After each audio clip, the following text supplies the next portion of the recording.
今天来给老铁的油泵滤芯清洗一下啊，它这个是偶尔有异响啊。据车主描述是，据修理厂检查说这个油泵有异响，换了就好了。啊，来到我这儿，它的主要原因是这个滤网里面太脏啊，看到吗？都是黑的。它有一个车主有一个嗜好，就是把油灯开亮再去加油，这样一来的话，油泵泵芯会加速磨损。啊，后期的话噪音大啊，甚至车打不着啊。那我们今天把它这个滤网里面洗干净啊，看到了没？全是黑的。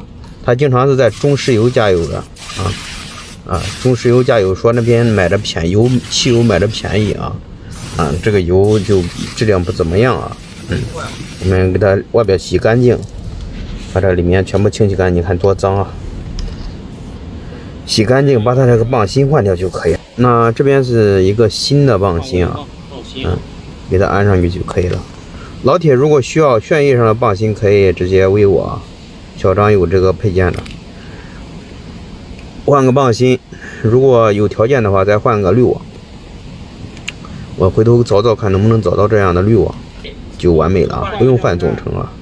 换总成多花钱啊！我们把插座插好，把它装回去就可以了。看看这个滤网有多脏啊！地上啊，看吧，全是黑的啊。多清洗清洗。比较脏啊，洗干净以后装上去，这个异响有可能就消失了啊。关注小张，修车不慌。